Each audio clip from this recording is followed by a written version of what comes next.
Bem-vindo aos Sussurros do Imaginário. Nosso canal é totalmente dedicado a audiobooks, proporcionando uma experiência imersiva para todos os amantes de boas histórias. Aqui, você pode relaxar e deixar sua imaginação fluir enquanto escuta os melhores títulos literários. Dica especial: para uma experiência ainda mais completa, recomendamos que você acompanhe o audiobook com o livro físico ou o e-book. Dessa forma, você poderá desfrutar tanto da narrativa quanto do texto original, unindo os dois mundos. Pedimos desculpas especialmente aos deficientes visuais por quaisquer falhas que possam ocorrer nos audiobooks, como trechos em outras línguas, pequenos erros de narração ou tradução.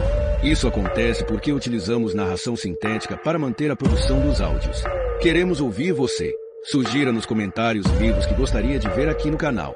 Não se esqueça de curtir, comentar e se inscrever para ficar por dentro de todas as novidades. Obrigado por estar conosco e bons sussurros.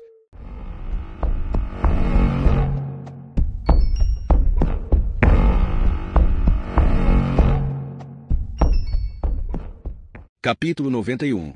Uma última escapatória. Um barco a remo de mogno polido balança no lago Malmujo. Está flutuando em águas calmas atrás de um grande banco de areia. Uma brisa suave sopra do leste e leva o cheiro de estrume da fazenda do outro lado da água. Salma recolheu os remos, mas o barco não se deslocou mais de 10 metros na hora anterior. Seu rifle está pousado no colo. A única coisa que ele ouve é a água batendo no casco e o leve farfalhar do vento nas folhas das árvores. Ele fecha os olhos por um instante. Respira fundo, abre os olhos, coloca a coronha da arma no piso e confirma que está sustentada pela barra de madeira. Sua mão toca o cano aquecido pelo sol e então aponta o cano para a própria testa. Ele se sente mal com a ideia de sua cabeça explodindo. Suas mãos tremem tanto que ele tem de parar. Em vez disso, decide apontar o cano para o coração. Andorinhas voam baixo sob o lago caçando insetos na superfície da água. Provavelmente choverá esta noite, pensa. Uma listra branca de um avião aparece no céu. Começa a pensar em seu pesadelo. Parece que todo o lago escurece, como se alguém jogasse tinta preta nele. Volta sua atenção novamente para o rifle. Coloca o cano na boca e o sente raspar nos dentes. Tem gosto de metal. Está prestes a puxar o gatilho quando ouve um barulho de carro. Seu coração acelera no peito. Vários pensamentos disparam por sua cabeça em menos de um segundo. Ele se dá conta de que deve ser sua esposa, já que mais ninguém sabe para onde foi. Recoloca o rifle sobre os joelhos e sente o sangue pulsar em suas veias. Percebe quanto treme quando tenta olhar entre as árvores na direção da casa de veraneio deles. Há um homem cruzando o cais. Leva um momento para perceber que é o detetive que foi ao escritório e mostrou a ele a fotografia que Veronique tirara. No momento em que reconhece o detetive, um novo medo percorre. Diga que não é tarde demais. Pensa repetidamente enquanto começa a remar de volta para a terra. Diga que não é tarde demais e que não tenho de colher meu pesadelo. Apenas diga que não é tarde demais. Salma não rema toda a distância até o cais. Ele está pálido e apenas balança negativamente a cabeça quando Joanna pede que se aproxime mais. Salman parece querer manter distância e vira o barco para que a proa esteja apontando para o lago. Joanna decide sentar no banco de madeira quebrado e desbotado de sol na extremidade do cais. Ele escuta a água batendo e o farfalhar do vento nas árvores. O que quer de mim? Pergunta. Há terror em sua voz. Estava conversando com sua esposa, explica Joanna. Conversando? Sim, eu. Você conversou com Veronique? Pergunta. Preocupado. Só preciso de algumas respostas. Não há tempo para isso. Não temos pressa, diz Joanna, percebendo o rifle no barco a remo. O que você sabe? Murmura. Mais para si mesmo que para Joanna. Os remos se movem suavemente na água. Sei que sua esposa tirou a fotografia. O rosto de desmorona. Ele ergue os remos e a água escorre por suas mãos. Não posso impedir o negócio, diz melancólico. Eu precisava do dinheiro. Estava com muita pressa. Então você assinou o contrato. Ele não tem brechas. Todos podiam jurar que haviam concordado de boa fé. Ninguém seria culpado. Mas havia um probleminha, certo? Certo. Pensei em esperar para prender você. Isso porque você não pode provar, certo? Diz. Não discuti isso com o promotor, continua Joanna. Mas estou certo de que podemos oferecer uma sentença mais leve se você testemunhar contra Rafael Guide. Não irei testemunhar. Nunca irei testemunhar, diz. E a intensidade em sua voz revela sua determinação. Vejo que você não compreende o que realmente está acontecendo aqui. Eu assinei um contrato bastante incomum, e se eu não fosse tão covarde já teria me matado, como Palcrona fez. Nós o protegeremos caso testemunhe, anuncia Joanna. Palcrona escapou disso, diz. Ele se enforcou e agora o próximo diretor tem de ser o responsável por assinar a ordem. Então Palcrona não significa nada para Rafael Guide. Ele conseguiu evitar colher seu pesadelo. O rosto inexpressivo de Pontus ganha um sorriso. Joanna o analisa enquanto pensa que Palcrona na verdade não escapou de seu pesadelo. O pesadelo dele devia ser a morte do filho. Uma psicóloga está vindo para cá, diz Joanna. Ela fará de tudo para convencê-lo de que o suicídio não é a resposta. Você está me dizendo que o próximo diretor da INPE terá de assinar a ordem de exportação. Mas o que acontece caso ele se recuse? Pontus para de remar em círculos. O bote continua a se afastar do cais. Pontus diz. Ele pode se recusar, mas não o fará.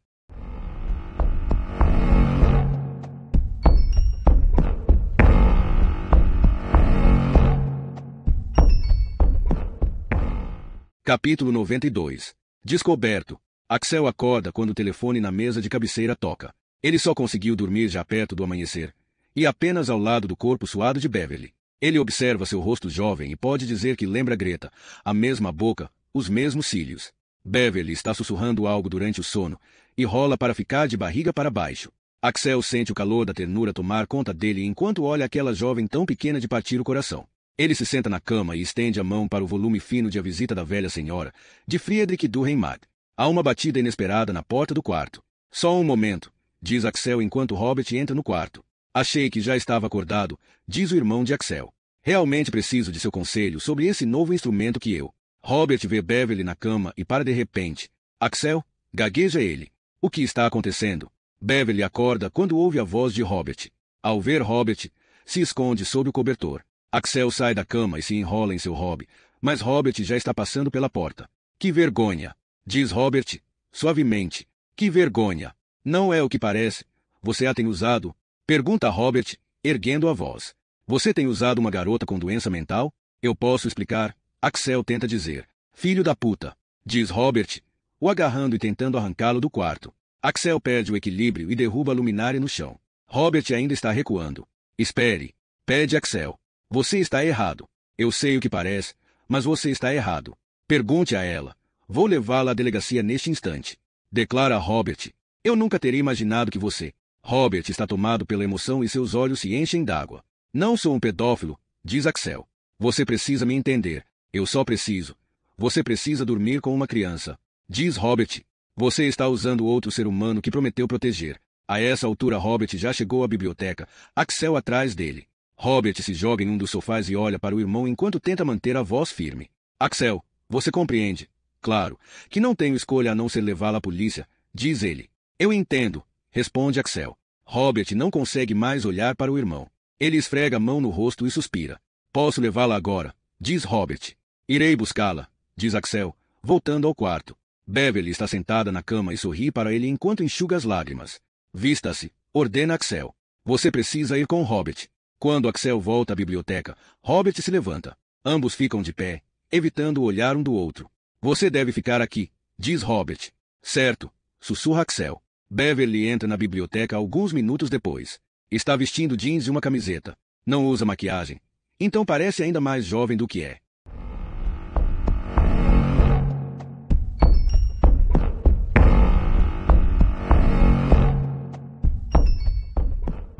Capítulo 93. A morte de Greta. Robert dirige sem dizer nada. Para o carro nos sinais e espera que fiquem verdes. Desculpe-me pelo que aconteceu com você. Lamenta Robert com uma voz triste. Meu irmão me contou que estava ajudando você oferecendo um lugar para viver até conseguir seu próprio alojamento estudantil. Eu realmente não entendo por que ele fez tal coisa. Nunca acreditei. Axel não é um pedófilo, explica Beverly. Por que você quer defendê-lo? Ele não merece isso. Ele não me toca assim. Nunca tocou. Então o que ele faz? Ele me abraça, responde Beverly. Abraça você, exclama Robert. Você acabou de dizer, ele me abraça para conseguir dormir. Explica em sua voz clara e sincera. Do que você está falando? Não há nada feio no que ele faz, diz Beverly. Pelo menos não que eu possa dizer. Robert suspira e diz que ela terá de explicar tudo à polícia. Fica pensando se está fazendo a coisa certa. Tem a ver com a insônia dele, explica Beverly lentamente. Ele não consegue dormir sem comprimidos, mas não pode mais tomá-los. Só que, quando eu estou lá, ele se acalma e... Mas você é menor de idade. Protesta Robert. Beverly olha pelo para-brisa para as folhas verdes nas árvores, adejando a brisa quente. Algumas mulheres grávidas conversam na calçada. Uma idosa está de pé imóvel com o rosto voltado para o sol. Por quê? Pergunta Robert. Porque Axel não consegue dormir de noite. Ele diz que sempre foi assim. Sei que ele acabou com o fígado tomando todos aqueles comprimidos. Ele me contou tudo sobre o porquê de não conseguir dormir. Foi quando ainda estávamos no hospital, diz Beverly. Uma coisa triste aconteceu a ele. Robert para em uma travessia de pedestres. Uma criança deixa sua boneca cair na rua e a mãe não percebe, continuando a andar. A criança se solta da mãe e corre de volta. A mãe dá um berro horrendo, mas então nota que Robert observou a cena e entendeu que a criança correria de volta. A mãe pega o filho e o leva para a calçada, enquanto ele grita. Ele conheceu uma garota que morreu, conta Beverly. Quem foi? Ele só me contou uma vez enquanto estávamos no hospital. Ele não gosta de falar disso. Beverly torce os dedos. Digo que ele contou a você, pede Robert. Atenção em sua voz. Eles estavam apaixonados, dormiram juntos e no dia seguinte ela se matou, diz Beverly, olhando para Robert. Eu meio que pareço com ela, certo? Parece, diz Robert. Quando estava no hospital, ele me disse que foi ele quem a matou, sussurra Beverly. Robert se vira para ela. Do que você está falando? Ele disse que fez algo que a levou a querer se matar. Robert fica boquiaberto. Ele disse isso. Disse que foi culpa dele. Beverly confirma com um aceno de cabeça. Ele disse que foi culpa dele porque deveriam estar ensaiando juntos, e em vez disso fizeram sexo e ela pensou que ele a havia enganado para que pudesse vencer a competição de violino. Nada daquilo foi culpa dele, diz Robert. Claro que foi. Ele disse isso. Robert afunda atrás do volante e esfrega o rosto com as mãos. Ah, meu Deus! Exclama. Há uma coisa que preciso contar a ele. Robert para o carro e o de trás buzina. Beverly olha para ele preocupada. O que há de errado? Pergunta. Robert começa a dar a volta. Há algo muito importante que preciso contar a ele. Eu estava atrás do palco pouco antes de Axel entrar e sei o que realmente aconteceu. Greta já havia tocado antes de ele entrar porque era a primeira do programa. Você estava lá? Só por um minuto, diz Robert. Eu ouvi tudo o que aconteceu. Eu sei que a morte de Greta não teve nada a ver com Axel. Robert está tão perturbado que tem de parar o carro de novo. Seu rosto está pálido enquanto fala com Beverly. Por favor, me desculpe, mas eu realmente tenho de. Você tem certeza disso? Beverly pergunta. Como? Reage Robert, olhando confuso para ela. Você tem certeza de que a morte de Greta não foi culpa de Axel? Claro. Mas o que aconteceu? Robert limpa uma lágrima da face. Ele abre a porta do carro. Só um segundo, pede ele. Eu tenho de. Preciso falar com ele. Robert sai do carro e fica em pé na calçada. As enormes tilhas na civiavagem estão lançando suas sementes, que dançam à luz do sol. Robert tem um grande sorriso no rosto enquanto pega seu celular e disca o número de Axel. Após 3 toques, seu sorriso desaparece e ele começa a andar de volta para o carro com o telefone no ouvido. Só quando desliga e tenta rediscar o número, ele percebe que o carro está vazio. Beverly sumiu. Ele olha ao redor, mas não a vê em parte alguma. O tráfego da cidade está aumentando. Estudantes em seus carros seguem rápido para a Praça Sergel. Robert fecha a porta, liga o carro e começa a dirigir lentamente enquanto procura por Beverly.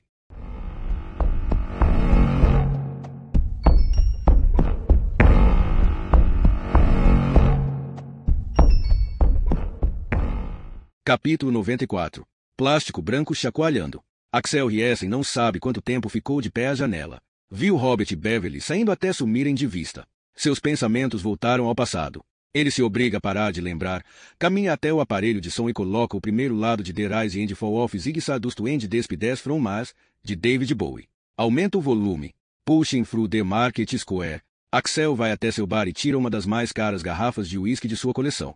É uma Macallan 1939, do primeiro ano da Segunda Guerra Mundial. Ele serve isso de meio copo, depois vai ao sofá e se senta. Escuta a música com os olhos fechados.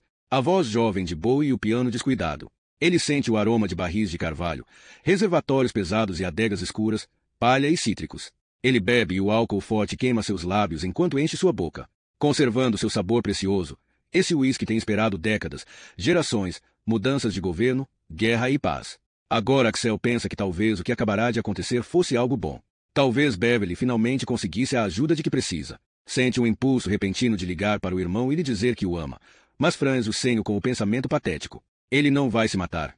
Apenas encarar o que logo virá a ele, e tentar morrer de pé, dignamente. Ele leva o uísque para o quarto e olha para a cama desfeita. Consegue ouvir a vibração que vem de seu paletó, pendurado no encosto de uma cadeira. No mesmo momento também ouve o som de passos atrás dele. Ele se vira.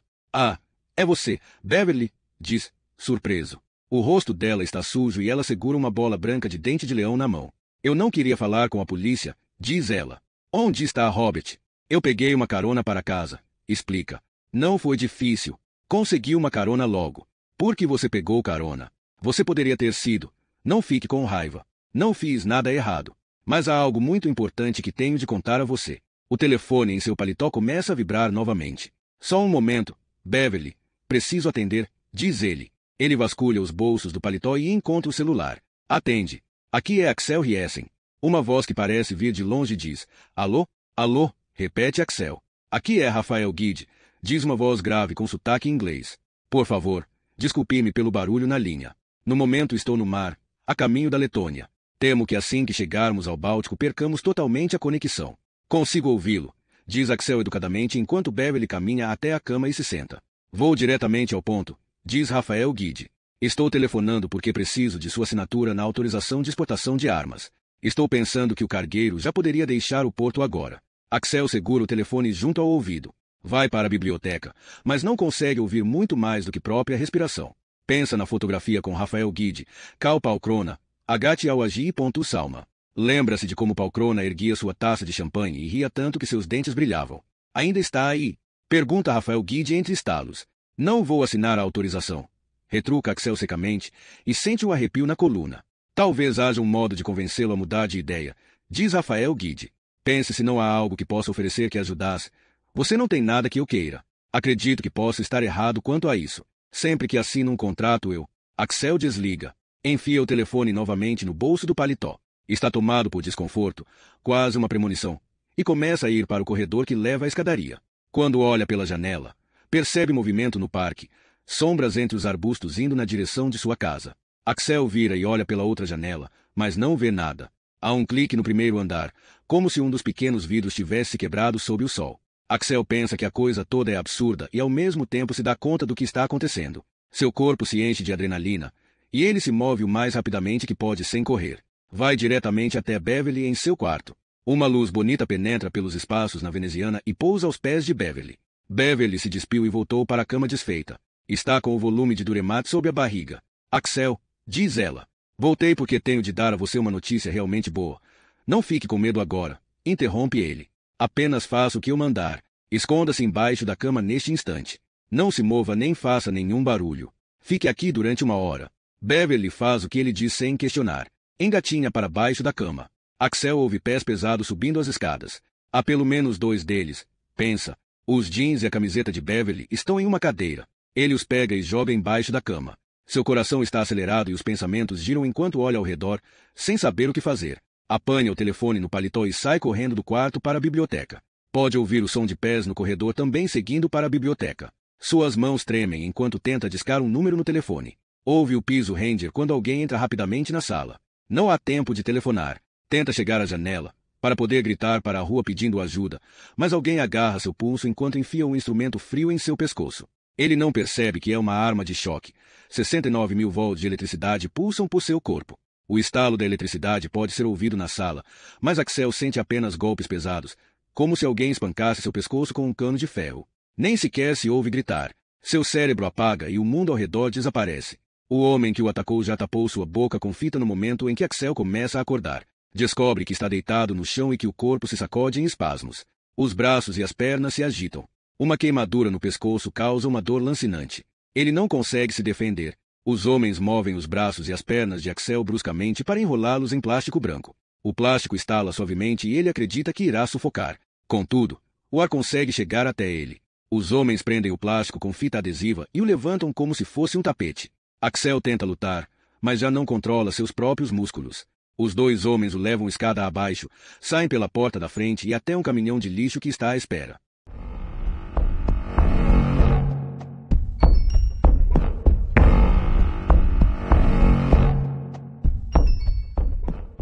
Capítulo 95. Desaparecido. Joanna tenta chamar Salman de volta à margem. O barco a remo desliza para longe. Joanna sai correndo do cais para receber a psicóloga e os 2 colegas de Sodertalje. Ele os acompanha de volta ao cais e diz para terem cuidado, mas que não vê Salman como um perigo para si ou para os outros. Mas o mantenha sob custódia, diz Joanna. Entrarei em contato assim que puder. Encerra, voltando apressado para seu carro. Enquanto Joanna dirige sob a ponte de Fitjavik, reflete sobre Salman sentado no barco a remo e dizendo a Joanna que estava convencido de que Axel Riesen iria querer assinar o contrato Paganini. Joona perguntara a Salman se Riessen poderia recusar, mas ele responderá que Riessen não iria querer. Enquanto disca o número de Axel Riessen, surge na cabeça de Joona a imagem de Veronique Salma. A expressão desapontada ao redor da boca e o medo em seus olhos enquanto explicava que assim que alguém beijava a mão de Rafael Guide, não havia escapatória. Aquela palavra, o pesadelo, continuava rondando, pensa Joona. A empregada de Palcrona a usará. Veronique Salman dissera que Rafael se assegurava de que todos contassem a ele seu pior pesadelo, e Pontus Salman dissera que Palcrona evitara seu pesadelo cometendo suicídio. Pontus dissera, ele conseguiu escapar de colher seu pesadelo. Joona reflete sobre o fato de que Stefan Bergistegsvesterer nunca soubera que Cal Palcrona era seu pai. Pensa no calor insuportável que queimara a carne até os ossos e fizera o sangue ferver.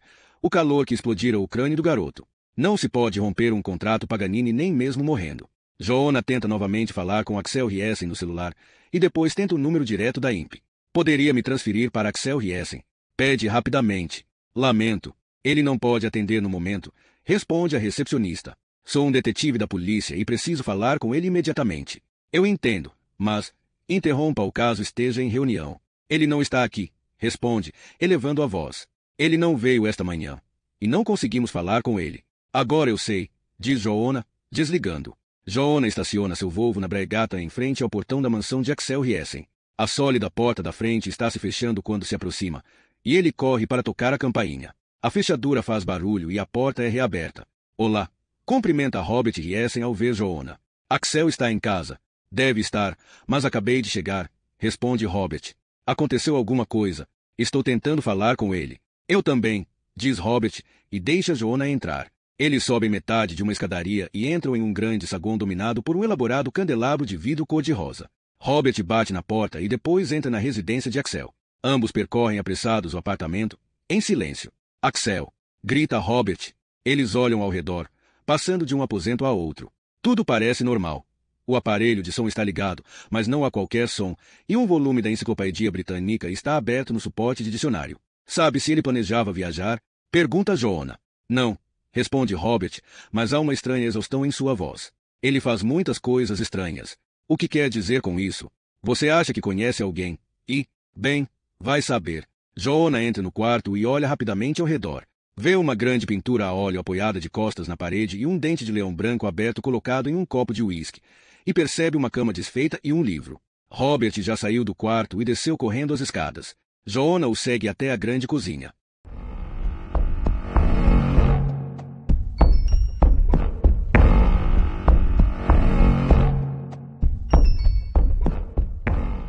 Capítulo 96. Rafael Guide. Joona estaciona o carro junto ao Parque Cronober e caminha até a delegacia enquanto fala ao telefone com a polícia de Sodertalje. Algo o incomoda. Ele gostaria de ter feito parte do grupo que traria Pontus Salma. Sua preocupação aumenta quando o policial de Sodertalje explica que ninguém sabe onde Pontus Salma está. Ligarei de volta, diz o homem com um forte sotaque de Gotland. Apenas me dê alguns minutos. Mas vocês o trouxeram, não? Pergunta Joona. Esse era o plano, responde o homem, hesitante.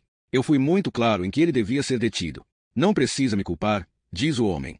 Tenho certeza de que todos os procedimentos foram seguidos. Ele é ouvido digitando em seu computador, murmurando consigo mesmo e depois digitando mais, antes de dar a informação a Joona. Sim, ele está aqui sob custódia. Também confiscamos sua arma, uma Winchester 490. Bom, mantenha-o aí. Vou mandar um carro buscá-lo, diz Joona. A piscina do Parque Cronober, perto dali, tem um forte cheiro de cloro enquanto Joona passa pelas grandes portas de vidro. Ele sobe de elevador e caminha a passos rápidos pelo corredor. Quase chegou ao escritório de Carlos Eliasson quando seu celular toca. É Diza. O tempo é muito curto, mas ele ainda assim atende. Oi, cumprimenta Diza. Você vem amanhã? Você disse que não queria comemorar seu aniversário. Eu sei, mas pensei. Só você e eu. Parece bom, diz Joona.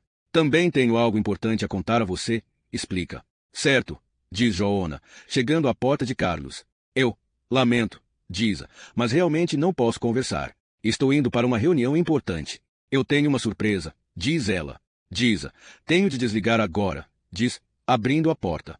Was, insiste ela. Realmente lamento, mas não posso falar agora. Joona entra na sala de Carlos, fecha a porta e se senta junto à saga no sofá. Não conseguimos falar com Axel Riessen, explica Carlos imediatamente. Estamos com medo de que todos esses assassinatos estejam ligados à autorização de exportação, diz Joona. E acreditamos que Rafael Guide está por trás de tudo. Precisamos de um mandado de prisão para ele assim que possível. Mandado de prisão? Repete Carlos, chocado. Só porque Axel Riesen não atendeu o telefone durante 2 horas, está muito atrasado no trabalho, você supõe de imediato que ele foi sequestrado por Rafael Guide, um homem que, devo lembrar a você, é um empresário de sucesso com um histórico impecável, diz Carlos, começando a contar nos dedos. A polícia sueca não tem nada contra ele. A Europol não tem nada contra ele. A Interpol não tem nada. Eu até mesmo falei com as polícias da França, da Itália e de Mônaco. Mas eu falei com Anja, diz Joana com um sorriso satisfeito. Você falou com Anja? Carlos fica em silêncio antes da entrada de Anja Larsson, que fecha a porta atrás de si. Sem qualquer introdução, ela começa. Na década passada, o nome de Rafael Guide surgiu 6 vezes. Houve boatos de que ele estava envolvido em comércio ilegal de armas, negócios com dinheiro ilegal e mortes não explicadas. Apenas investigações preliminares, objeta Carlos. Isso não significa. Devo continuar ou não? Pergunta Anja.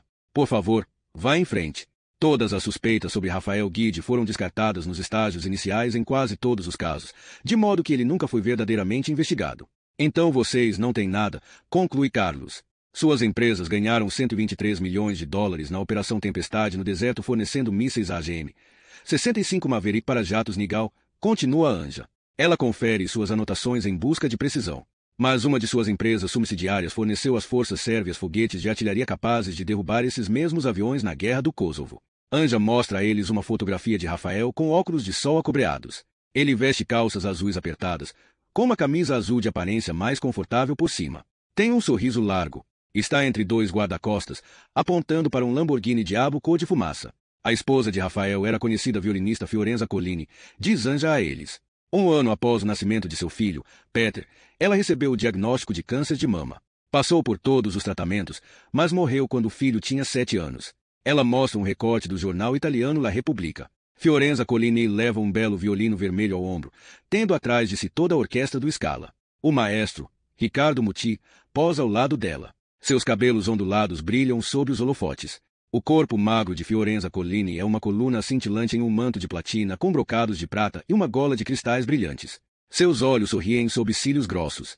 O cotovelo esquerdo está erguido, como se o arco viajasse para baixo, e seus dedos esguios estão no alto do braço, buscando uma nota difícil. Anja mostra a eles outro recorte, este da Newsweek, no qual Rafael Guide, com o filho recém-nascido nos braços, posa improvável e orgulhosamente ao lado do astro americano de rock Alice Cooper. O título diz Bebê Bilionário.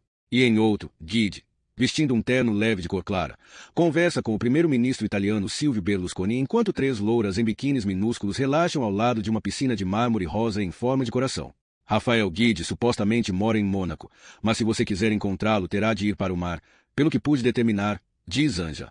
Atualmente ele passa quase todo o seu tempo em seu mega iate Teresa. É fácil entender por quê. A Lursen o construiu em Bremen há 15 anos com todos os luxos concebíveis. Uma foto do iate, branco e em forma de flecha, acompanha um perfil de Guide na Vogue francesa. Na foto o barco parece uma lança de porcelana, e a matéria, intitulada Lion em Cannes, descreve em detalhes a festa do festival de cinema realizada a bordo. A la ville comme à la mer, Rafael Guide e sa femme, Fiorenza, prennent le temps de faire les présentations. Kevin Costner e Salma Hayek saluem Victoria Silved, elle ícone Playboy suédoise. Os homens vestem smokings, as mulheres vestem pouca roupa e os guarda-costas sempre presentes plantados atrás de Guide vestem suas habituais expressões compenetradas. A matéria se esforça para descrever o salão de jantar, que tem tucanos em gaiolas penduradas no teto, e um leão andando de um lado para outro em sua jaula. Eles devolvem os recortes a Anja. Agora vamos escutar, diz Anja. A inteligência belga gravou uma conversa telefônica entre um promotor italiano e Salvatore Garibaldi, que foi general de brigada do exército italiano. Ela repassa cópias de uma tradução apressada, insere um pendrive no computador de Carlos, se inclina e aperta o play. A gravação começa imediatamente com uma voz oficial fornecendo circunstâncias, lugar, data e hora em francês. Depois pode ser ouvido um clique metálico e um tom de descar distante. Há um barulho, e depois uma voz firme fala. Estou escutando e pronto para começar a investigação preliminar, diz o promotor. Eu nunca irei testemunhar contra Rafael Guide, nem sob tortura, nem mesmo. A voz de Salvatore Garibaldi desaparece em meio à estática. Depois reaparece mais fraca, como se por uma porta fechada. Freios de boca ou sistemas de foguete sem recuo. E um monte de minas, minas pessoais, minas antiveículos, minas antitanques. Rafael nunca, como em Ruanda, ele não se importou. Eles usavam varas e facões, Nada com dinheiro de verdade. Mas quando a luta passou para o Congo, ele quis participar da ação. Achou que seria uma mina de ouro. Primeiramente armou a Frente Patriótica de Ruanda para conseguir atacar Mobutu em peso. Depois passou a desviar armamento pesado para os Hutus, para que eles pudessem retaliar a FPR. Um apito estranho aumenta em meio à estática. Soluça. E então a voz dele é clara novamente. O negócio todo com o pesadelo. Eu realmente não podia acreditar. Eu fui forçado a segurar a mão suada dele, enquanto eu assistia. Minha filha, ela tinha 14 anos. Era tão bonita, tão linda. Rafael fez ele mesmo usou a faca. Gritou comigo que eu estava colhendo meu pesadelo. Ele era dono dele. Era dono do meu pesadelo. Eu ainda. Não me peça para pensar nisso novamente. Não posso. Há sons estranhos. Alguém grita ao fundo. É possível ouvir vidro quebrando. A gravação fica confusa. Salvatore Garibaldi está chorando. Como alguém podia fazer algo como aquilo? Ele pegou uma faca de filetar com o guarda-costas. O rosto da minha filha. Seu bonito, bonito. Ele continua a soluçar e depois grita que só quer morrer. Ele quer morrer. Mais estalos. E a gravação termina. Ninguém no escritório de Carlos Eliasson diz uma palavra. Uma luz alegre entra no escritório pelas pequenas janelas voltadas para a encosta verde do Parque Cronober. Essa gravação não prova nada, diz Carlos, pigarreando. Desde o início ele disse que não iria testemunhar, não seria testemunha. Imagino que isso fez o caso desmoronar e o promotor encerrar a investigação. 3 semanas depois, a cabeça de Salvatore Garibaldi foi encontrada por um homem que passeava com o cachorro, diz Anja. Estava em uma vala na Via Goethe, atrás de uma pista de corridas em Roma. O que aconteceu à filha dele? Pergunta Joana. Alguém sabe? Maria Garibaldi, de 14 anos de idade, ainda está desaparecida, diz Anja secamente. Carlos suspira e murmura para si mesmo. Caminha até o aquário e contempla seu peixe-paraíso por um bom tempo antes de se virar. O que querem que eu faça? Vocês não podem provar que a munição está sendo desviada para o Sudão. Se Axel Riesen tiver desaparecido, vocês não podem ligar isso a Rafael Guide. Um fragmento de prova e eu procuro o promotor, implora. Mas preciso de algo concreto, não apenas. Eu sei que é ele, diz Joana. E eu preciso de mais do que Joana declarando que sabe, retruca Carlos. Precisamos das autoridades atrás de nós para prender Rafael Guide por crimes contra as leis sueca e internacional. Continua Joana, teimoso. Não sem provas, diz Carlos. Encontraremos provas, diz Joana. Você precisa convencer Pontus Salman a testemunhar. Nós já o pegamos, mas levá-lo a testemunhar será muito difícil. Ele já está tão assustado que estava prestes a cometer suicídio, diz Joana. Se prendermos Rafael, ele talvez se sinta livre para falar. Isso é, se as coisas acalmarem, diz Saga. Ainda não podemos prender alguém tão importante quanto Guide sem uma única prova, reitera Carlos com firmeza. Então que porra podemos fazer? Cobra Saga. Depender de Pontus Salman, temos de correr. Acredito que Axel Riesen está em perigo, diz Joana. Eles são interrompidos quando Jens Vanejal, o promotor-chefe, entra a passos largos na sala.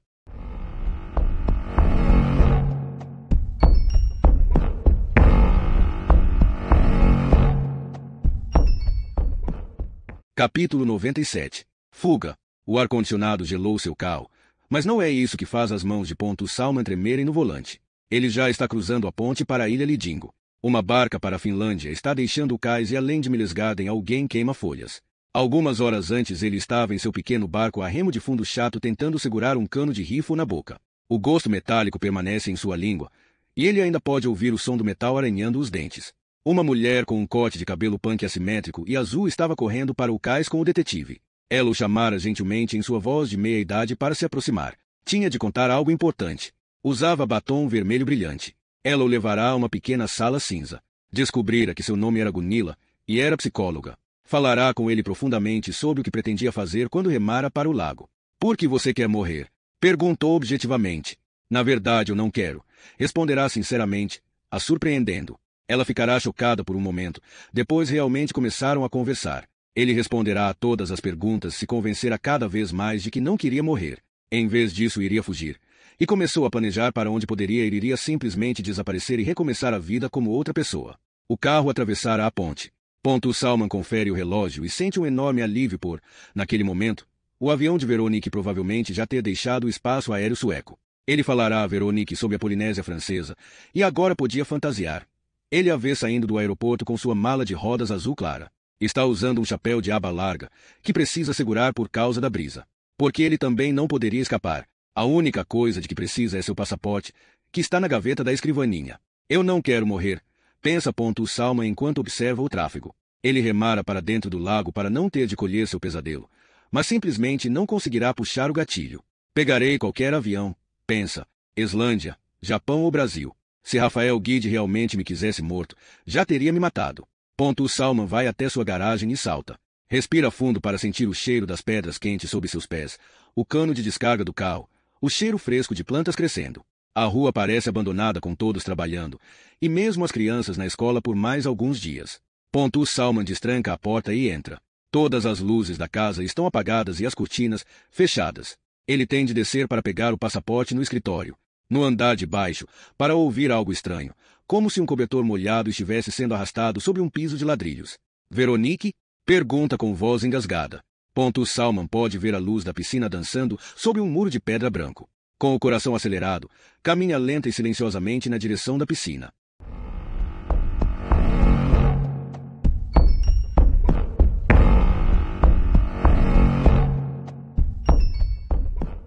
Capítulo 98. O promotor. O promotor-chefe James Vanejal cumprimenta Saga Bauer, Joanna Lina e Carlos Eliasson em silêncio.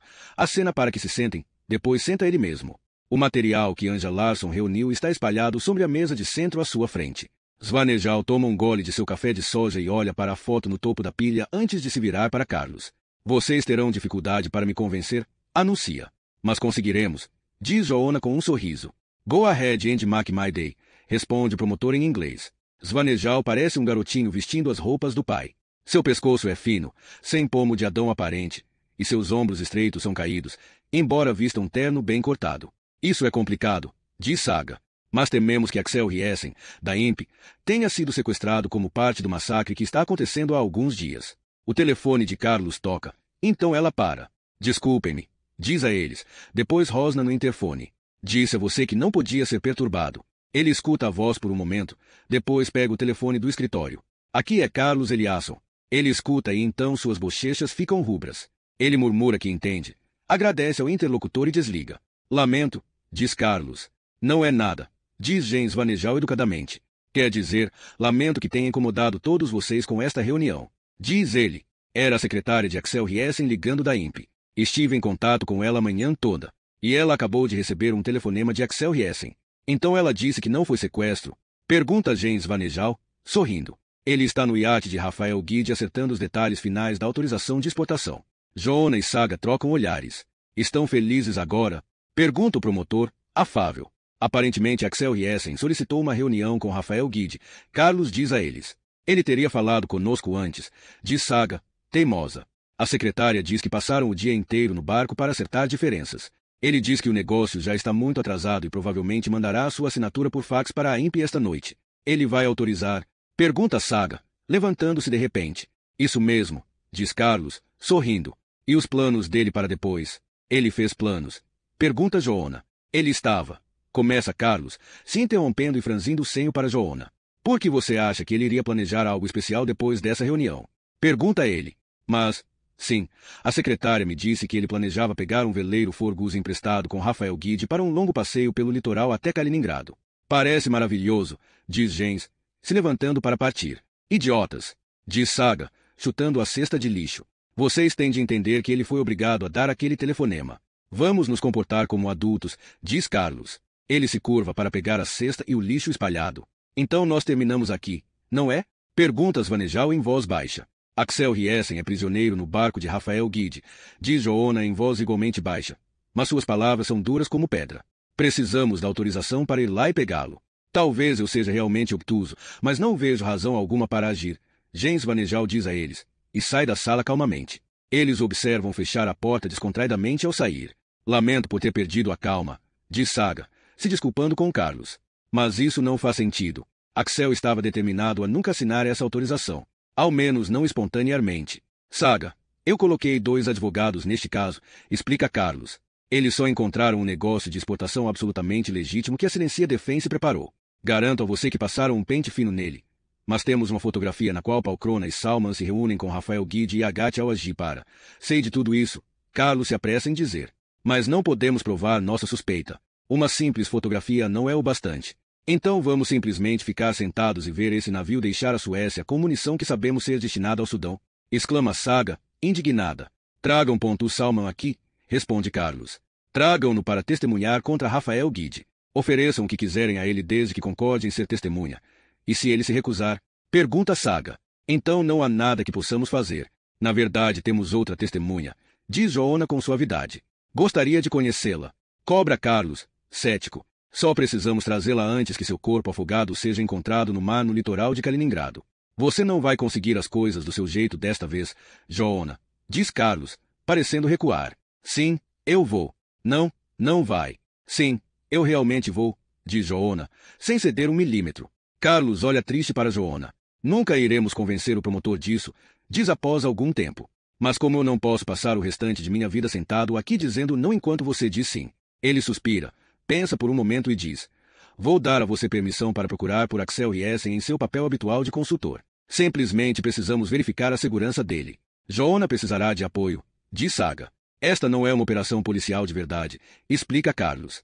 É só uma forma de fazer Joona se calar. Mas Joona estará? O que eu quero, diz Carlos.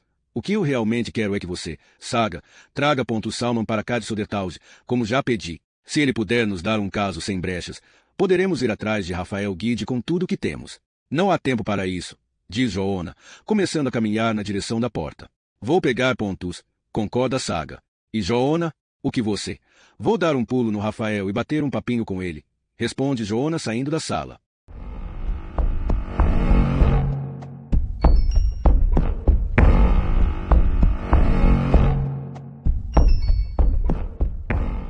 Capítulo 99. O pagamento.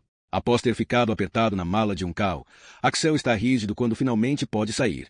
Descobre que foi levado a um pequeno aeroporto particular. A pista de pouso é de concreto e protegida por uma grade alta. Um helicóptero espera em frente a um prédio que parece um alojamento militar. Um mastro alto se projeta do teto. Axel pode ouvir gaivotas guinchando enquanto é obrigado a caminhar entre os 2 homens que o sequestraram. Ainda veste apenas calça e camisa. Não há nada a dizer. Então sobe no helicóptero com os homens. Ele se senta e aperta o cinto. Um dos 2 homens é o piloto. Ele manipula os instrumentos no painel à sua frente, depois vira uma pequena chave brilhante, aperta outro controle e pisa num pedal. O homem ao lado do piloto abre um mapa sob o colo. A fita adesiva se soltando no vidro da frente. O motor acelera e os rotores começam a girar lentamente. As hélices estreitas cortam o ar pesadamente e o brilho preguiçoso do sol reflete no vidro. O rotor gira cada vez mais rápido. Um copo descartável no chão é soprado para longe. O motor já esquentou. As hélices batem de forma ensurdecedora. O piloto segura o manete com a mão direita, deslocando com pequenos movimentos. Eles decolam de repente. O helicóptero se eleva lentamente de início, mas então se inclina para a frente e eles se afastam. O estômago de Axel revira enquanto voam por cima da grade, por cima das árvores, e então viram tão rapidamente para a esquerda que é como se o helicóptero estivesse caindo. Deixam o terreno verde ondulado para trás rapidamente, assim como algumas estradas isoladas e uma casa com teto de zinco brilhante. O motor do helicóptero ronca e as sombras das hélices girando piscam sobre o para-brisa. O continente termina e o mar se estende abaixo deles. Axel tenta pensar no que aconteceu. Rafael Guide devia ter tudo preparado. Telefonara para Axel de seu iate na Baía Finlandesa. Dissera que estava a caminho da Letônia e do Mar Báltico, e depois Axel cortara. Não se passaram mais de 2 minutos entre o momento em que ele dissera a Guide que não iria assinar e o momento em que os 2 capangas invadiram sua casa e o apagaram com a arma de choque. Ao menos não o maltrataram. Garantiram que estivesse deitado confortável, mesmo que na mala de um carro. Meia hora depois haviam parado aquele carro e o trocado por outro. 1 hora depois, fizeram-no caminhar sozinho até o helicóptero. O oceano abaixo deles passa rapidamente como uma estrada. O céu acima parece estático, nublado e de um branco úmido. Estão voando a 50 metros de altura e em grande velocidade. O piloto fala ao rádio, mas Axel acha impossível entender o que está dizendo. Axel cochila um pouco e já não tem noção de quanto tempo passou no helicóptero quando olha para baixo e vê um iate avançando pelo mar agitado. É enorme. Um barco branco grande o bastante para conter uma piscina azul clara e vários conveses para bronzeamento. Eles descem em linha reta. Axel lembra novamente que Rafael Guide é um homem muito rico e se inclina para a frente para dar uma boa olhada no iate. É realmente inacreditável. O barco é elegante e esguio como uma flecha, e tão branco que parece congelado. Tem pelo menos 100 metros de comprimento, com uma ponte de comando elevada, de pelo menos 2 andares, no convés de popa. O helicóptero desce até anéis marcados em um heliponto no convés de proa. A água movimentada pelas hélices do rotor se junta à água que bate nas laterais do barco. O helicóptero paira, desce lentamente e se aproxima da plataforma, balançando com suavidade. Eles pousam delicadamente e esperam que as hélices parem de girar. O piloto permanece na cabine enquanto o outro homem toma o braço de Axel para conduzi-lo pela plataforma. Eles se curvam sob o vento até passarem por uma porta de vidro. O aposento no qual entram parece uma sala de espera elegante, com sofás e uma mesa de centro, além de uma televisão de tela grande. Um homem de uniforme branco os cumprimenta com delicadeza e aponta na direção de um sofá para que Axel se sente. Gostaria de beber algo? Pergunta ele suavemente. Apenas água, por favor, responde Axel. Mineral ou comum? Pergunta o homem. Antes que Axel possa responder, outro homem passa pela porta. Esse lembra o primeiro homem que escoltou Axel na saída do helicóptero. Ambos são altos, largos e com corpos ágeis, mas o novo é tão louro que suas sobrancelhas quase não têm cor, e seu nariz parece ter sido dolorosamente quebrado um dia. A semelhança termina aí. O primeiro captor de Axel tem cabelos grisalhos e óculos. Eles se movem como uma equipe, silenciosa e eficazmente, sem desperdício de movimentos, enquanto conduzem Axel alguns degraus abaixo, até as suítes. O barco inteiro parece estranhamente deserto. Um belo conjunto de vime em uma plataforma foi negligenciado. A trama refinada está quebrada e pontas farpadas se projetam das beiradas de cadeiras e mesa. Axel está surpreso de ver que a piscina, que de cima parecia tão azul, está quase empoeirada. Nitidamente não recebe água há anos. Está cheia de pilhas de cadeiras quebradas, um sofá sem almofadas e algumas cadeiras de escritório quebradas. Do lado de dentro, quanto mais para o interior do navio, mais vazio e deserto parece. Os passos de Axel ecoam no piso de mármore arranhado do corredor. Eles passam por portas duplas com as palavras sala de pranzo elegantemente gravadas na madeira escura acima. A sala de jantar é enorme. Pelas janelas panorâmicas só se vê o mar aberto, e uma ampla escadaria capetada de vermelho leva ao andar superior. Impressionantes lustres de cristal pendem do teto. A sala foi projetada para impressionar, mas a mesa de jantar não tem nada além de uma copiadora, um aparelho de fax, 2 computadores e uma enorme coleção de pastas com papéis arquivados. Um homem baixo está sentado em uma mesinha na sala enorme. Seus cabelos são salpicados de grisalho e uma grande área calva brilha no topo da cabeça. Axel reconhece Rafael Guide imediatamente. Guide está vestido de forma casual, com short de ginástica azul claro e casaco combinando. O número 7 está costurado no bolso do peito, com uma imagem maior nas costas. Usa tênis branco sem meias. Welcome, diz em inglês. Um celular toca em seu bolso. Guide o pega, verifica o número, mas não atende. Quase imediatamente depois há outro telefonema. E Guide diz algumas palavras em italiano. Depois olha para Axel Riesen. Faz um gesto orgulhoso para as janelas panorâmicas e as ondas do oceano. Estou aqui contra minha vontade, começa Axel. Lamento, mas não havia outro modo. Estamos ficando sem tempo. O que quer de mim? Quero sua lealdade, responde Rafael, seco. Os dois guarda-costas sorriem com o rosto virado para o chão, depois imediatamente apagam a expressão. Rafael toma um grande gole do que parece ser água saborizada de cor amarela, e dá um arroto alto. Lealdade. A única coisa que importa, diz suavemente, olhando com dureza para Axel. Sei que acredita que não tenho nada que você possa querer em pagamento, mas... Isso é verdade, responde Axel, cortante. Ainda assim, acredito que podemos fazer um acordo. Acredito ter algo que você deseja desesperadamente, continua Rafael. Ele sorri, mas não há prazer em sua careta. Por sua lealdade eu ofereço algo que realmente quer. Na verdade, que quer mais que qualquer outra coisa no mundo. Axel balança a cabeça, incrédulo. Nem mesmo saberia dizer o que seria. Ah, não, diz Rafael suavemente. O que você quer mais que qualquer outra coisa no mundo parece tão simples. Uma boa noite de sono. Como você sabe disso?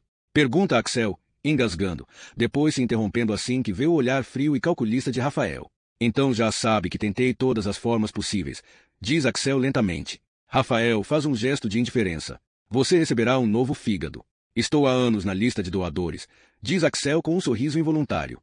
Telefono para os médicos sempre que tem uma reunião, mas os danos ao meu fígado foram infligidos por mim mesmo. E meu tipo de tecido é tão incomum que não são encontrados doadores. Eu localizei um fígado para você, Axel Riesen, diz Rafael com sua voz penetrante. A sala fica em silêncio, e Axel sente o rosto e as orelhas queimando. E em troca, diz Axel, engolindo em seco. Você quer que eu assine a autorização de exportação para o Quênia. Mais que isso, diz Rafael. Quero que assinemos um contrato Paganini. O que é isso?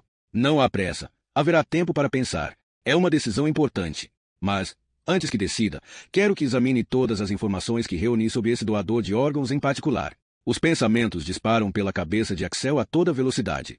Ele diz a si mesmo que pode assinar a autorização de exportação e depois, assim que tiver conseguido seu fígado, Se voltar contra Guide e testemunhar contra ele, ele sabe que será protegido pelas autoridades, e talvez consiga mudar de identidade e tudo o mais.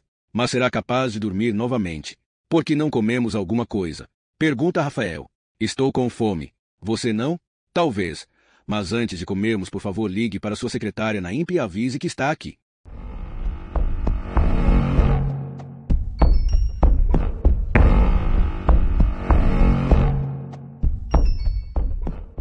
Capítulo 100. Salma. Saga leva o telefone ao ouvido enquanto para por um momento junto às lixeiras para reciclagem no corredor. Ela vê sem realmente prestar atenção nos restos cobertos de folhas de uma borboleta no chão, que se mexe como se estivesse viva, com o ar que sai do sistema de ventilação. Vocês não têm mais nada a fazer em Estocolmo? Pergunta um policial em dialeto de Gotland quando ela finalmente consegue contato com Sodertausi. Sobre Salma, diz ela, irritada. Bem, ele agora foi embora, diz o policial, parecendo contente. Que porra você está dizendo? Berra ela. Bem, falei com Gunilla Summer, nossa psicóloga, que o levou para a unidade psiquiátrica. E ela o entrevistou e decidiu, sem reservas, que ele não era mais um candidato a suicídio. Sentiu que deveria ser liberado, então o soltou. Leitos de hospital custam dinheiro, você sabe. Transmita uma descrição e o pegue imediatamente. Cobra Saga. Por quê? Tentativa abandonada de suicídio.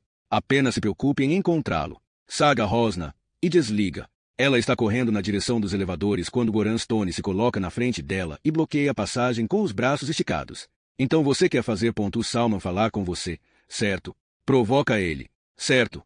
Responde, e tenta passar, mas ele não deixa. Apenas balance um pouco a bunda, diz ele. Ou mexa no cabelo para você. Saia. Ordena Saga. Está com tanta raiva que sua testa começa a ficar vermelha. Certo, lamento. Só queria ajudar, diz Goran, rindo de forma indecente. Mas, para sua informação, acabamos de mandar 4 carros para a casa de Salma em Lidingo. O que houve? Saga pergunta rápido. Os vizinhos chamaram a polícia, explica Goran, sorrindo. Ouviram um bang-bang e gritos. Saga empurra Goran com força e começa a correr. Muito obrigada, Goran. Grita ele depois que ela passa. Você é o melhor, Goran. Enquanto Saga dirige para Lidingo, tenta manter a mente vazia. Mas não consegue esquecer os sons da gravação do homem arrasado que, chorando, descrevia o que tinha sido feito à filha. Saga diz a si mesma que vai se exercitar muito esta noite e ir para a cama cedo. Muitas pessoas saíram de suas casas e tomaram a rua ao redor de Roscosvagem, de modo que ela tem de estacionar a 100 metros da casa de Salma. Curiosos e repórteres se aglomeram do lado de fora da fita policial azul e branca, tentando dar uma olhada no interior da casa. Saga pede desculpas em voz contida enquanto abre caminho. As luzes azuis dos veículos de emergência passam sob as árvores verdes. Saga vê sua colega Madalena Ronander apoiada no muro de tijolos marrons, vomitando. O BMW branco de Salma está estacionado em frente à garagem. Seu teto solar desapareceu. Pequenos cubos de vidro ensanguentados estão espalhados no piso e cintilam no chassi. Através da janela lateral suja de sangue é possível ver o corpo de um homem caído de lado. Ela o reconhece como sendo Salma. Madalena ergue um rosto pálido para olhar para Saga, cansada. Limpa a boca com um lenço de papel. Depois impede Saga de ir na direção da porta. Não, não, exclama ela com voz rouca. Você não quer entrar lá. Definitivamente, não. Saga para e olha para a grande casa. Ela se vira na direção de Madalena para perguntar algo, mas para de novo. Então entende que a primeira coisa que deve fazer é ligar para Joona naquele momento, para dizer-lhe que não tem mais uma testemunha.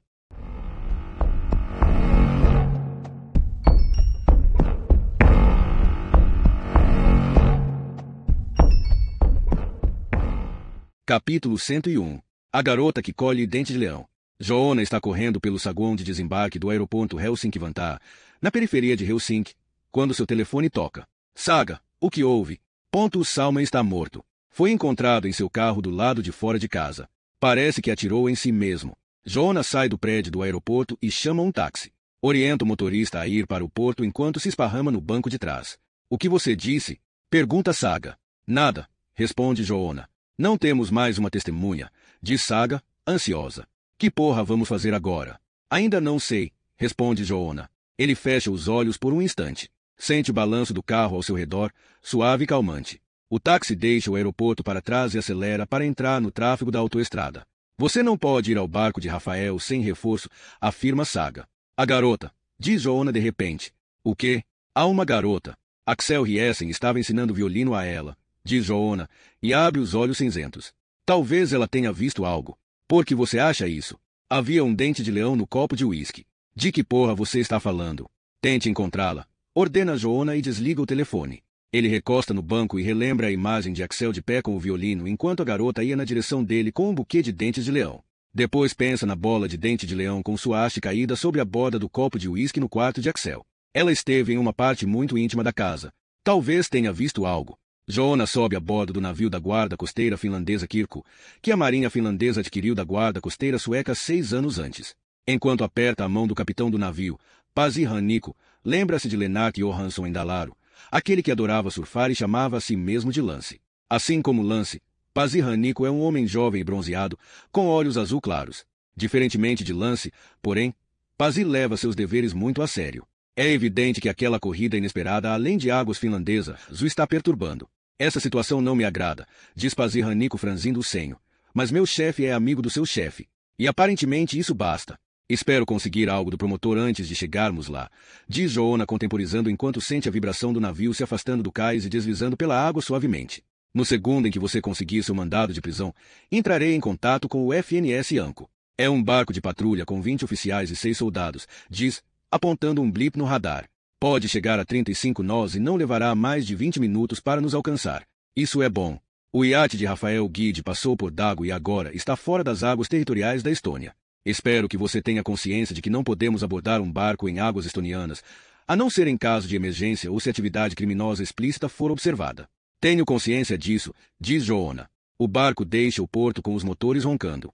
Eis toda a tripulação, diz Pasi Hannikko com um sorriso irônico. Um homem corpulento com barba loura está subindo para a ponte de comando. Ele se apresenta como o primeiro e único oficial. Nilo Kapanen, como jogador de hóquei, diz, olhando para Joanna curioso enquanto coça a barba. Depois pergunta lentamente, o que esse Guide fez? Sequestro, assassinato de policiais, contrabando de armas, enumera Joanna. E a Suécia manda um único policial. Pois é, diz Joanna, sorrindo. Enquanto contribuímos com esse velho carrinho de bebê. Assim que tivermos o mandado de prisão, seremos quase um pelotão, diz Pasi Hannikko em voz monótona. Ulho Saarinen do Anko pode chegar aqui em 20 minutos assim que eu der o sinal. Uma inspeção, diz Nico de repente. Tenho a maldita certeza de que podemos exigir uma inspeção surpresa. Não em águas estonianas, protesta Pasi Hannikko. Que porra, murmura Nico. Vai tudo dar certo, diz Joanna suavemente.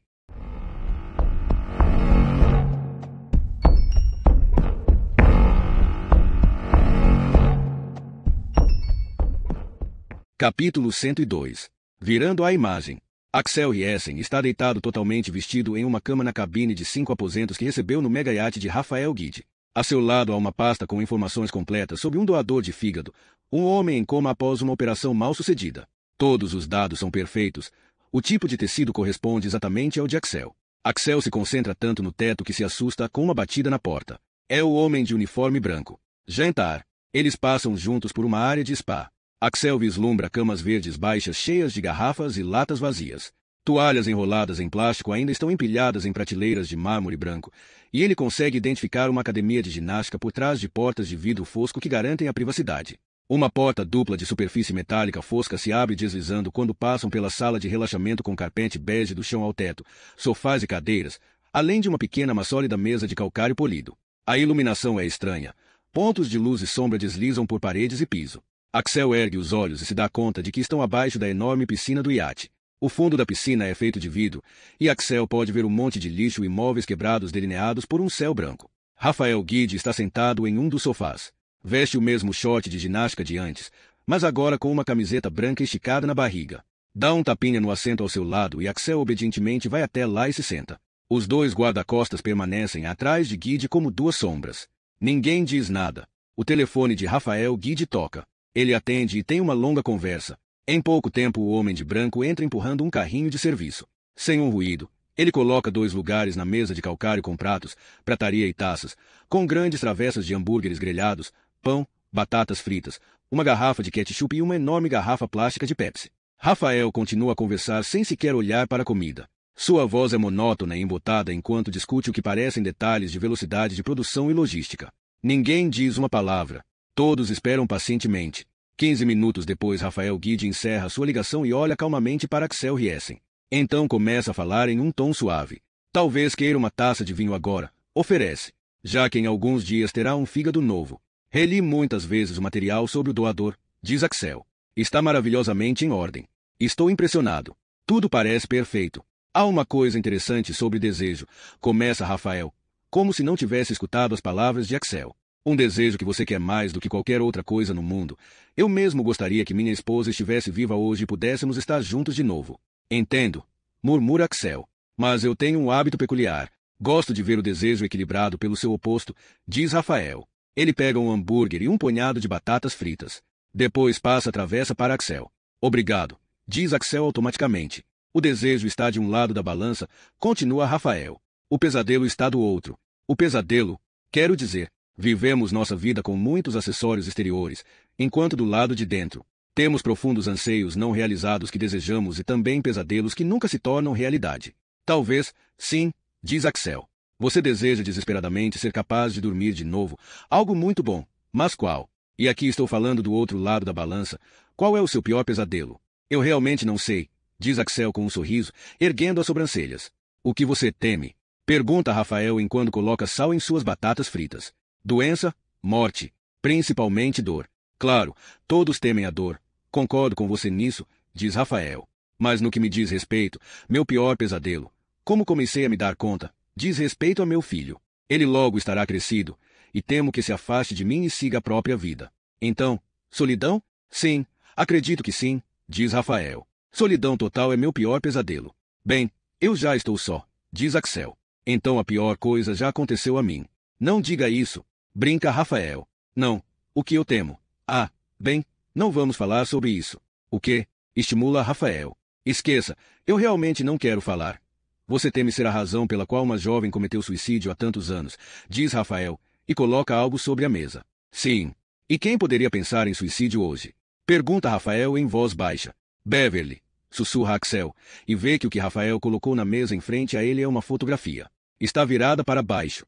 Axel não quer realmente tocar nela, mas o faz, e a vira. Ele recolhe a mão secamente.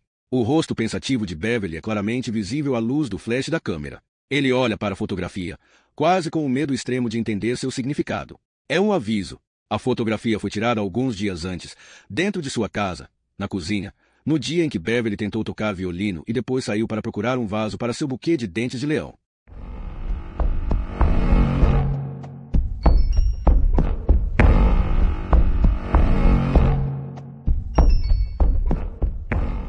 Capítulo 103. Mais perto. Após 2 horas no barco cinza da marinha finlandesa, Joanna finalmente vê o iate de luxo de Rafael Guide deslizando suavemente no horizonte. A luz do sol parece cintilar como se fosse feito de cristal. O capitão Pazir Hannico se coloca ao lado de Joanna. Aponta com a cabeça para o enorme iate. Quão perto precisamos chegar? Pergunta, concentrado. Joanna lança a ele um olhar cinza-gelo. O máximo que pudermos. Precisamos ver o que está acontecendo, diz calmamente. Preciso. Uma dor lancinante perfura suas têmporas. Ele fica em silêncio, agarra o corrimão e tenta respirar lentamente. Qual o problema? Pergunta Pazir Hannico com um vestígio de riso na voz. Está ficando enjoado? Não.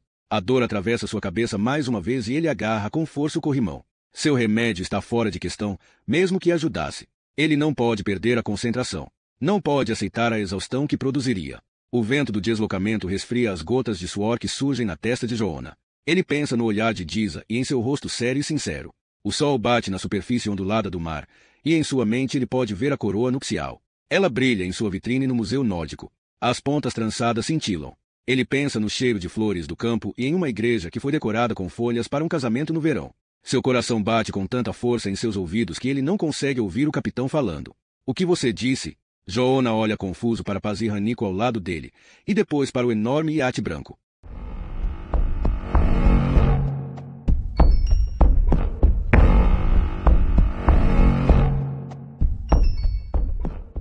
Capítulo 104. O pesadelo. Axel sente náusea. Seus olhos são atraídos de volta para a fotografia de Beverly. Rafael mergulha suas batatas engorduradas em uma porção de ketchup em seu prato. Axel ergue os olhos e vê um jovem de pé no umbral olhando para eles. Parece muito cansado e preocupado. Segura um celular. Peter, chama Rafael jovialmente. Entre. Por favor. Não. Responde Peter com uma voz gentil. Não foi um pedido, diz Rafael sorrindo, mas a raiva contrai sua boca. O garoto entra e diz olá timidamente para Axel. Este é meu filho.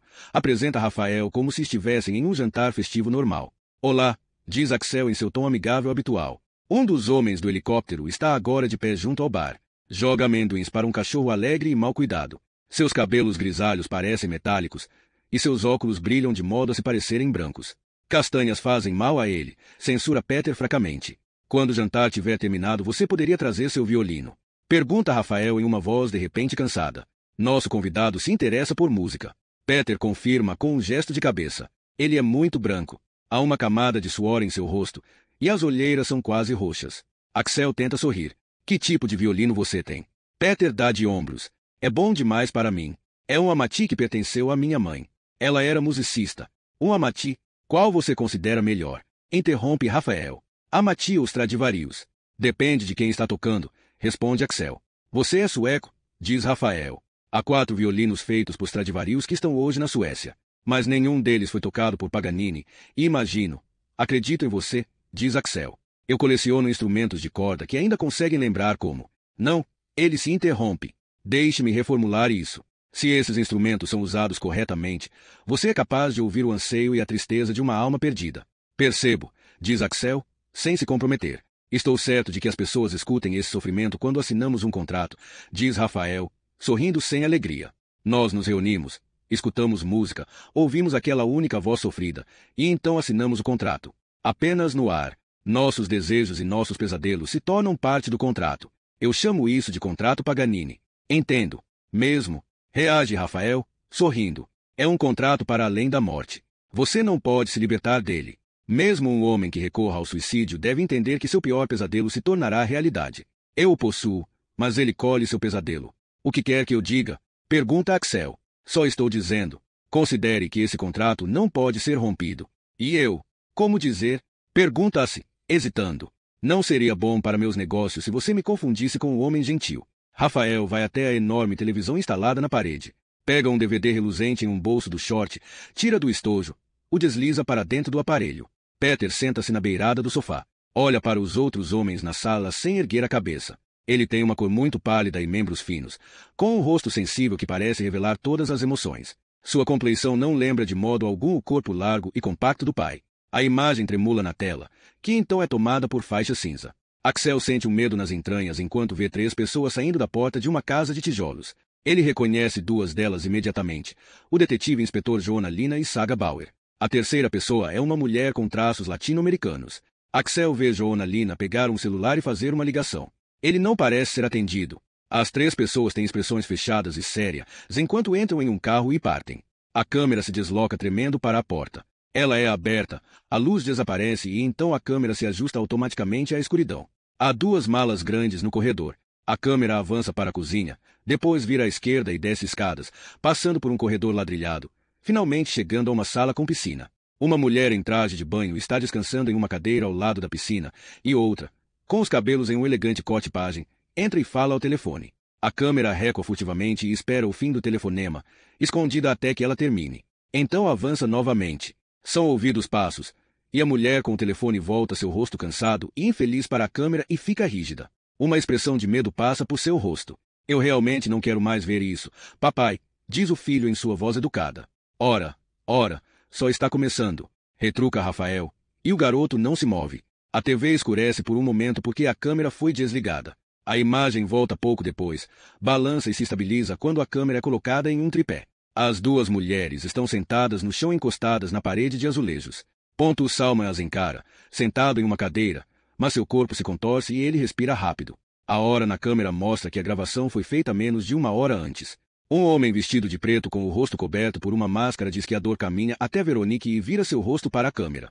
Perdoe-me, perdoe-me, perdoe-me, debocha Rafael em uma voz guinchada a partir de seu lugar no sofá. Axel olha para Rafael, espantado, no instante em que a voz de Veronique Salma é ouvida. Perdoe-me, perdoe-me, perdoe-me. Sua voz está tomada pelo terror. Eu não tinha ideia. Debocha Rafael, e aponta para a televisão.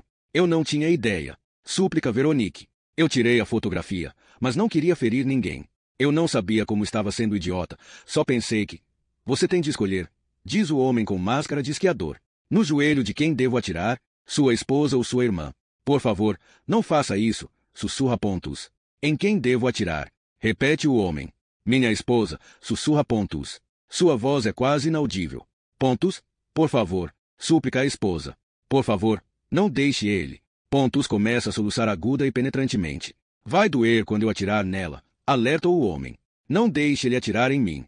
Grita Veronique, em pânico. Você quer mudar de ideia? Devo atirar em sua irmã? Não, murmura Pontus. Implore. O que você disse? Pergunta Pontus, com a expressão de um homem arrasado. Implore de forma educada para que eu atire nela. Há um momento de silêncio, e então Axel Jessen ouve Pontus dizer: Você poderia fazer a gentileza de atirar no joelho de minha esposa. Atirarei nos 2 joelhos, já que você foi tão educado, diz o homem, e coloca o cano de sua pistola no joelho de Veronique. Por favor, não deixe ele fazer isso. Berra ela. Por favor, Pontus. O homem atira. Um estampido breve é ouvido. A perna de Veronique pula. O sangue se espalha sobre os azulejos. Veronique grita tão alto que a voz falha. Ele atira de novo. O ricochete faz a arma balançar. O segundo joelho é atingido e se dobra em um ângulo impossível. Veronique grita novamente, rouca e distante. Seu corpo tem espasmos de dor, e o sangue começa a cobrir o piso de azulejos abaixo dela. Pontus Salman começou a vomitar e o homem com máscara de esquiador o observa com um olhar pensativo, sonhador. Veronique se coloca de lado, ofegando, e tenta levar as mãos às pernas feridas. A mulher junto a ela parece estar em choque. Seu rosto ficou verde e os olhos não passam de grandes buracos negros. Sua irmã tem problemas mentais, certo? Pergunta o homem, curioso. Acha que ela tem noção do que está acontecendo? Ele dá um tapinha reconfortante na cabeça de Pontus. Depois diz: Quer que eu estupre sua irmã ou atire em sua esposa de novo? Pontus não responde. Seus olhos estão revirando. O homem dá um tapa no rosto dele. Responda. Quer que eu atire novamente em sua esposa ou estupre sua irmã? A irmã de Pontus Salman balança a cabeça. Estupro, sussurra Veronique, ofegando. Por favor, Pontus, diga para ele estuprar. Estupre, sussurra Pontus. Eu não escutei você. Estupre minha irmã. Certo, é para já. Axel olha para o chão entre seus pés. Está tentando não ouvir o gemido, as preces e os horrendos gritos viscerais. Ele tenta encher a mente com a música de Bach, tenta encontrar espaços em sua música, espaços cheios de luz e raios celestiais. Finalmente não há mais som. Axel olha para a televisão. As mulheres estão caídas mortas junto à parede. Ele vê o homem com máscara de esquiador de pé, ofegante, com uma faca ensanguentada em uma das mãos e uma arma na outra. Você colheu seu pesadelo. Agora você pode se matar, diz o homem, e joga a pistola aos pés de Pontus enquanto sai de cena e contorna a câmera.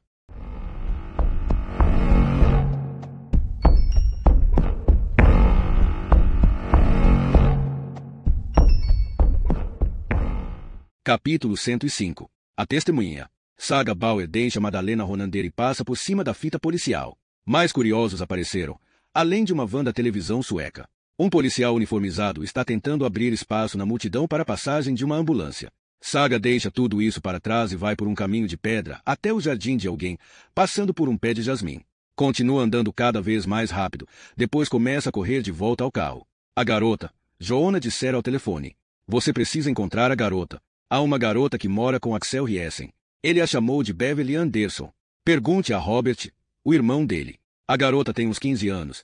E você realmente precisa encontrá-la. Quanto tempo tenho para conseguir um mandado de prisão? Não muito, Joanna responderá. Mas você precisa conseguir a tempo. Enquanto dirige de volta a Estocolmo, Saga telefona para Robert Jessen, mas ninguém atende. Ela liga para a telefonista do DIC e pede para falar com Anja, assistente de Joanna. A mulher roliça que um dia ganhou uma medalha olímpica na natação e adora batom colorido brilhante e unhas pintadas em cores berrantes. Anja Larsson. É a resposta após um único toque. Oi, sou Saga Bauer, do Sapo. Nós nos encontramos recentemente na... Sim, é verdade, responde Anja friamente. Preciso de informações sobre uma jovem chamada Beverly Anderson, que... Posso mandar a conta para o Sapo? Pergunta Anja com voz gelada. Saga engrossa. Faça a porra que quiser, desde que consiga o maldito número antes. Não gosto do seu linguajar, jovem. Esqueça que pedi. Saga xinga e buzina para um carro que não se moveu embora o sinal tenha ficado verde. Está prestes a desligar quando Anja pergunta, qual a idade dela? Por volta de 15. Não há nenhuma Beverly Anderson nessa faixa etária em nenhum registro telefônico. Mas o governo tem o registro dela no mesmo endereço do pai, Evert Anderson. Certo, então vou ligar para ele. Poderia me mandar o número? Já fiz isso. Obrigada, Anja, muito obrigada. Por favor, me desculpe por ser uma cretina. Estou morrendo de pressa. Estou preocupada com Joona. Acredito que ele possa fazer algo idiota sem apoio. Você falou com ele? Sim. Ele me pediu para achar a garota. Eu nunca sequer a vi. Eu não sei. Ele quer que eu descubra tudo isso. Mas eu... Você liga para o pai de Beverly e eu continuo procurando. Diz Anja e desliga. Saga passa para o acostamento em Jortagem e estaciona para olhar o número que Anja mandou. O código de área é da província de Scane. Talvez seja a cidade de Svalov. Pensa enquanto aperta o botão de chamar.